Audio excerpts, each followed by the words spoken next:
أعوذ بالله من الشيطان الرجيم. بسم الله الرحمن الرحيم.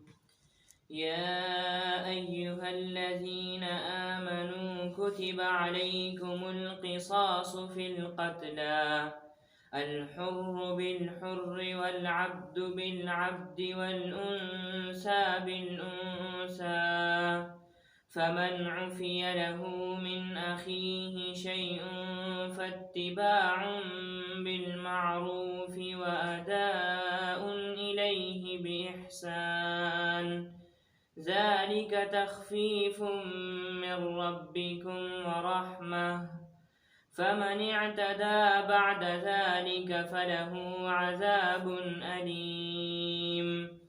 وَلَكُمْ فِي الْقِصَاصِ حَيَاةٌ يَا أُولِي الْأَلْبَابِ لَعَلَّكُمْ تَتَّقُونَ. صدق اللہ العظیم.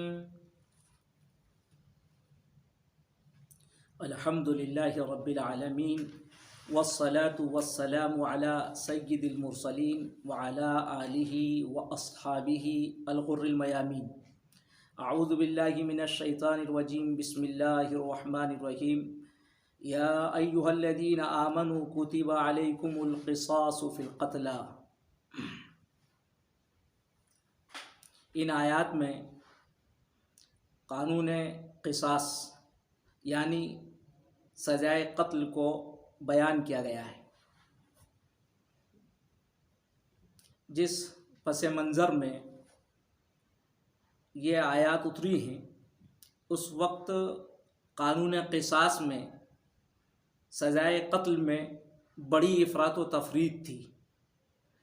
عربوں میں جاہلی نخوت کی وجہ سے وہ اپنے آپ کو ایک دوسرے سے بہتر افضل سمجھا کرتے تھے.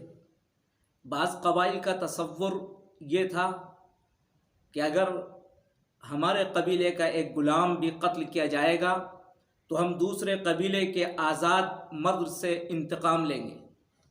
اگر ہمارے قبیلے کی خاتون ماری گئی تو دوسرے قبیلے کا مرد قتل کر کر ہم انتقام لیں گے.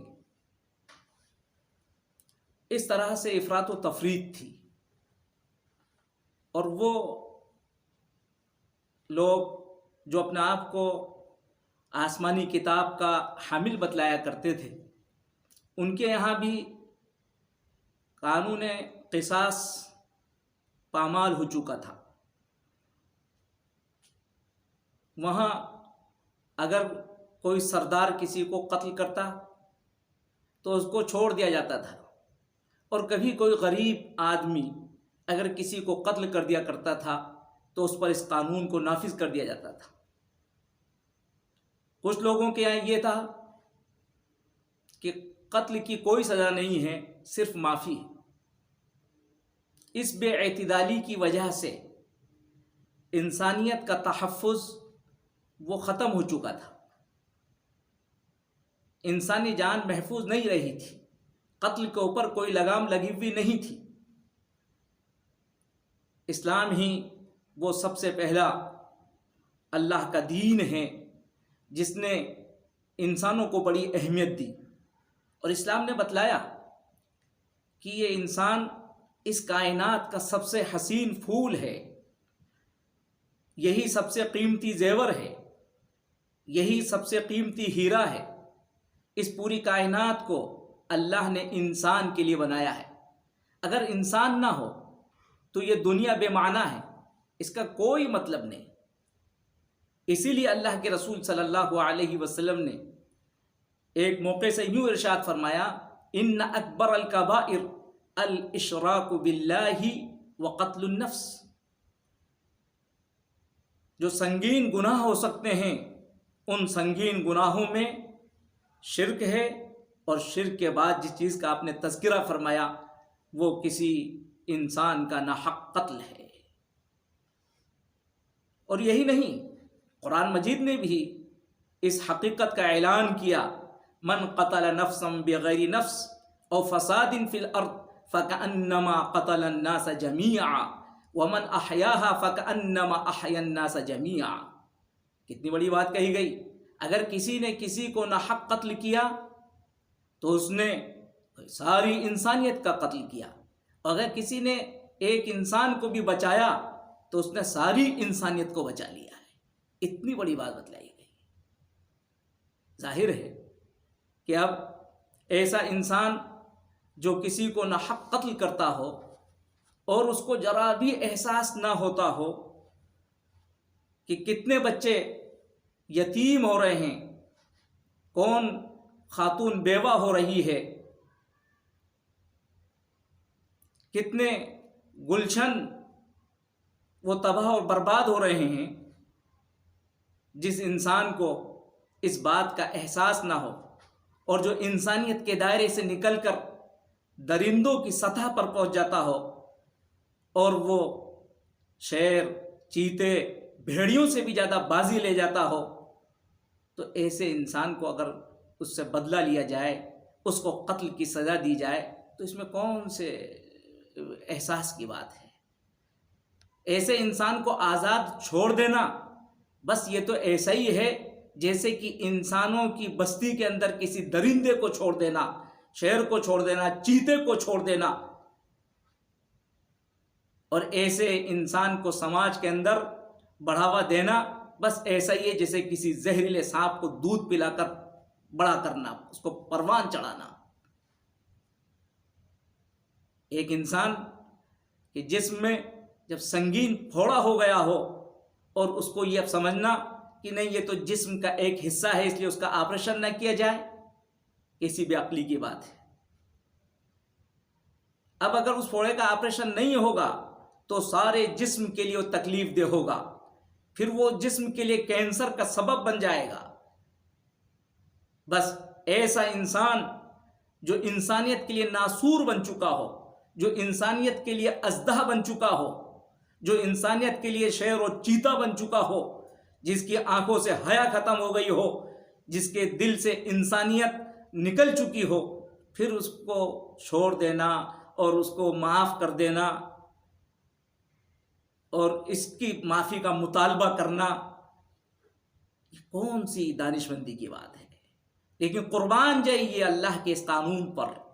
یہ قانون قصاص جو اسلام نے دیا ہے وہ بہت معتدل ہے. اس کے دو پہلو ہیں، ایک کا تعلق اللہ سے ہے تو دوسرے پہلو کا تعلق حقوق العباد انسانوں سے بھی ہے. قانون قصاص کے اندر ایک طرف سختی رکھی گئی ہے تو دوسری طرف لچک بھی رکھی گئی ہے. یہ دنیا کے کسی قانون کے اندر یہ لچک نہیں، اس سے پہلے بھی کوئی لچک نہیں تھی اور بعد میں بھی آج تک کوئی لچک نہیں ہے. اسلام نے وہ پاکیزہ قانون دیا ہے جو ایک طرف سختی رکھتا ہے تو دوسری طرف نرمی بھی رکھتا ہے. یہ ایک اعتدال ہے اسلام کا. اگر واقعتاً اس اعتدال کے ساتھ اس قانون کی تنفیذ ہو تو انسانیت زندہ ہو جائے، معاشرہ اور سماج زندہ ہو جائے، اخلاق زندہ ہو جائیں، حیا زندہ ہو جائے، ہمدردی زندہ ہو جائے، محبت اور الفت زندہ ہو جائے. اسی کا ایک طرف اشارہ کر کر قرآن مجید میں بتلایا گیا ہے. اللہ کا قانون یا مخاطب ہے انسانوں سے. یا ایھا الذین آمنو، اے ایمان والو، کتب علیکم القصاص فی القتل. قصاص سزائے قتل میں برابری کہ تم پر فرض کر دی گئی ہے مقتولین کے حق میں. یا ایھا الذین آمنو سے خطاب یہاں انفرادی نہیں اجتماعی خطاب ہے. گویا کہ یہ خطاب مسلم افراد سے نہیں بلکہ مسلم حکومت سے ہے. لہذا اس قانون کی تنفیذ ایسا نہیں ہے کہ کوئی ایک فرد اپنی سطح سے اس کو کرے، بلکہ نہیں، اس کو وہ جس کو یہ قوت تنفیذ حاصل ہوگی یعنی مسلم حکومت، وہ اس قانون کی تنفیذ کرے گی. چند مسلمان مل کر کسی محلے میں، کسی قریے اور کسی بستی میں اس قانون کی تنفیذ کرنے لگیں، یہ نہیں. اس خطاب سے یہ بات واضح کی جا رہی ہے کہ یہ ایک اجتماعی حکم ہے، ایک قانونی حکم ہے. اے ایمان والو، کتب علیکم القصاص فی القتل. قصاص جیسا بھی بتلایا گیا ہے، برابری. مقتولین کے حق میں برابری. جس ماحول میں یہ آیات اتر رہی تھیں وہ افراط و تفریط تھی، برابری نہیں تھی. اس برابری کی طرف لوگوں کو متوجہ کیا جا رہا ہے کہ اس میں ایسا نہ ہو کہ بدلہ لینے میں افراط و تفریط ہو، انتقام کی آگ بھڑکے اور انسان اس میں حد سے تجاوز کر جائے. کہا کہ حد سے تجاوز نہیں ہونا چاہیے، بلکہ قتل کے سلسلے میں برابری ہونا چاہیے، بے اعتدالی نہیں ہونا چاہیے. جو بے اعتدالی ہے اس کا ازالہ اور اس کا خاتمہ کیا جا رہا ہے، اس کے خاتمے کا اعلان کیا جا رہا ہے. کتب علیکم القصاص کے ذریعے سے جو ظلم ہو رہا تھا، جو نا انصافی ہو رہی تھی، جو بے اعتدالی ہو رہی تھی، اس بے اعتدالی کو ختم کیا گیا ہے، اس ظلم کے خاتمے کا اعلان کیا جا رہا ہے کہ قصاص یعنی برابری یہ تم پر فرض ہے. اور پھر آگے جو بات کہی جا رہی ہے اسی برابری کی وضاحت ہے. الحر بالحر والعبد بالعبد والانثى بالانثى، یعنی یقتل الحر بالحر، آزاد کو آزاد کے بدلے میں، غلام کو غلام کے بدلے میں، عورت کو عورت کے بدلے میں قتل کیا جائے گا. وہاں جو بے اعتدالی تھی اس بے اعتدالی کو اعتدال پر لایا گیا ہے. وہاں ہو یہ رہا تھا کہ معلوم ہوا آزاد کے بدلے میں دو آزاد کو قتل کیا جا رہا تھا. اس طرح کی بے اعتدالی، ایک غلام کے قتل کا بدلہ ایک آزاد سے لیا جا رہا تھا. کہ یہ سب نہیں ہوگا، بلکہ تمام انسانی خون، چاہے وہ آزاد کا ہو، چاہے وہ غلام کا ہو، چاہے وہ مرد کا ہو، چاہے وہ عورت کا ہو، سب خون برابر کے ہیں. ان کی برابری کا اعلان ہو رہا ہے. اس کا مطلب یہ نہیں ہے آیت کا کہ آزاد کے بدلے میں آزاد، اگر کوئی آزاد انسان کسی غلام کو قتل کر دے یا کوئی آزاد مرد کسی عورت کو قتل کر دے تو اب عورت کے مقابلے میں مرد کو قتل نہیں کیا جائے گا. یہ نہیں ہے، بلکہ یہاں انسانی خون کی برابری کا اعلان ہو رہا ہے. یہ تو ایک قانون جو اللہ کی طرف سے دنیا کو سنایا جا رہا ہے. اب اس قانون میں ظاہر ہے کہ حقوق لباس سے بھی اس کا تعلق ہے، اس میں لچک پیدا کی گئی ہے. یہ قتل ہر وقت نہیں ہوگا، یہ قصاص خون کا بدلہ خون سے ہر وقت نہیں لیا جائے گا. یہ خون کا بدلہ اس وقت لیا جائے گا خون کے ذریعے سے، یا مطالبہ اس وقت کیا جائے گا جبکہ قتل عمد ہوا ہو. قتل عمد کا مطلب یہ ہے کہ قصدن، جان بوجھ کر ایک انسان نے دوسرے انسان کو قتل کے ارادے سے اور قتل کیے جانے والے آلات سے اس کو قتل کیا، تب یہ خون کا مطالبہ خون سے کیا جائے گا. شریعت اس بات کی اجازت دیتی ہے، لیکن اس میں ایک لچک بھی پیدا کر دی گئی ہے. اگر ایک انسان کسی قاتل کو معاف کرنا چاہے، مقتول کے وارثین اگر قاتل کو معاف کرنا چاہیں تو وہ معاف بھی کر سکتے ہیں، اور معافی کے بدلے میں وہ دیت بھی لے سکتے ہیں. اور بلکہ اس کے اوپر ابھارا گیا ہے، اس کی ترغیب بھی دی گئی ہے. ایسی بات قرآن مجید نے کہی، فمن عوفی لہ من اخیہ شیء. فمن یہ تعقیب کا ہے.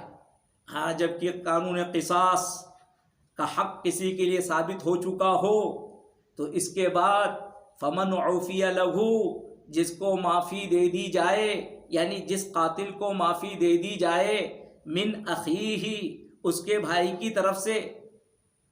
اندازہ کیجئے قرآن مجید کے اس اسلوب کا.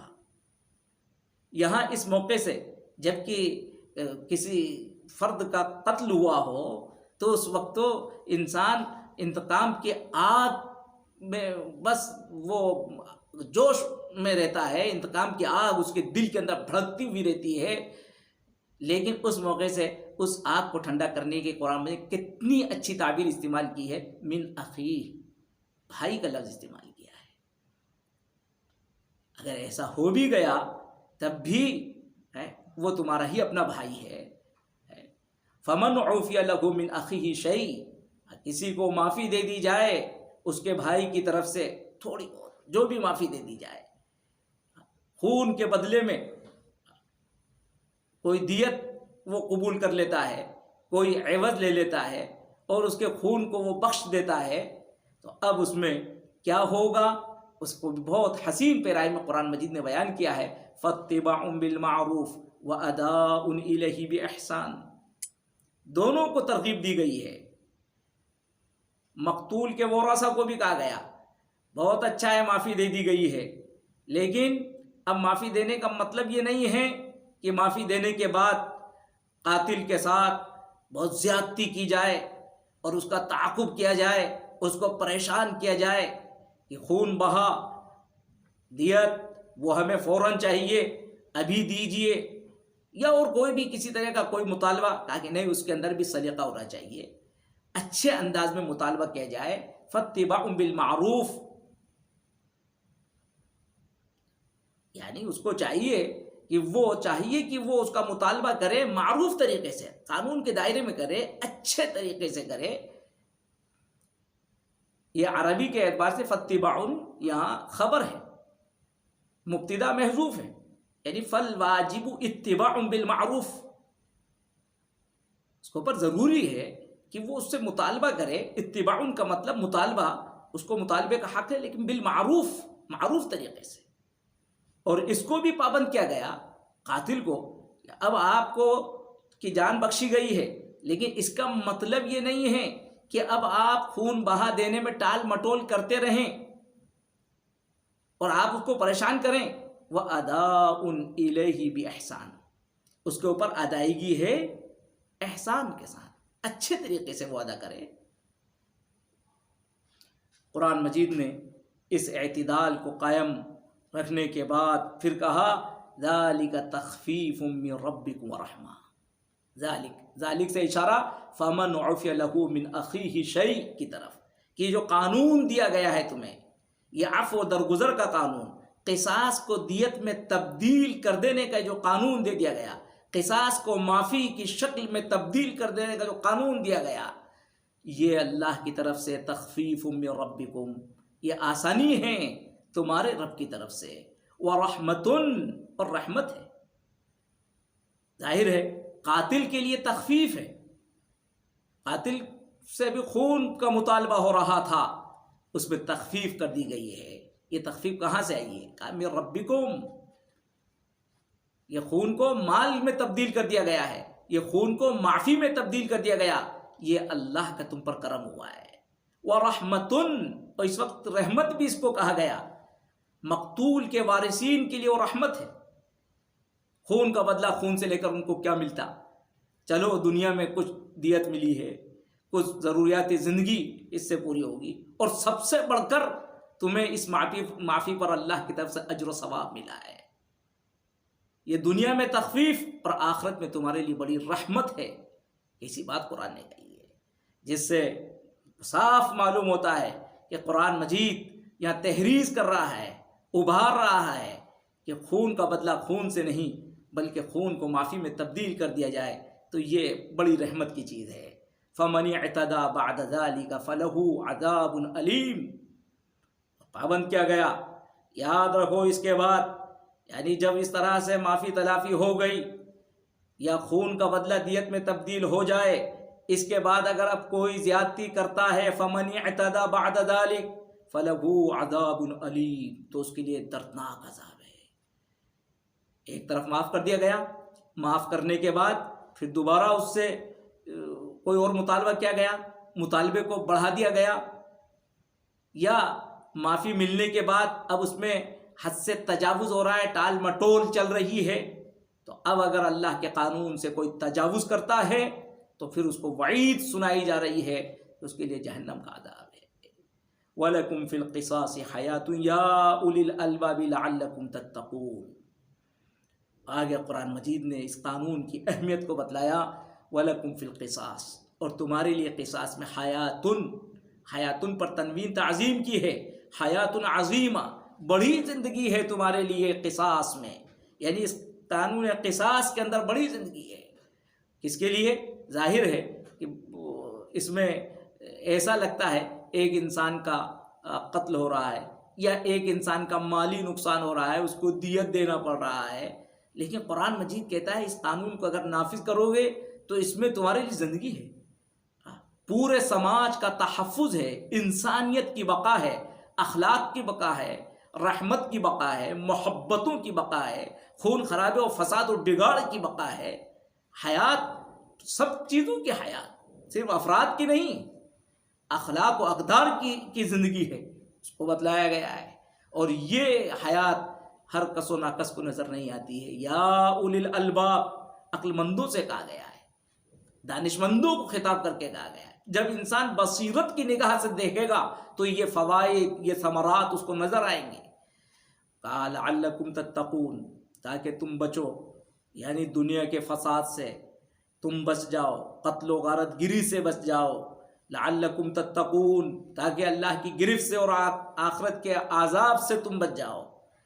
بہرحال یہ اللہ کا قانون بہت اختصار کے ساتھ اور جامع انداز میں بیان کیا گیا ہے، جس سے قانون قصاص کی اہمیت ہمیں معلوم ہو رہی ہے.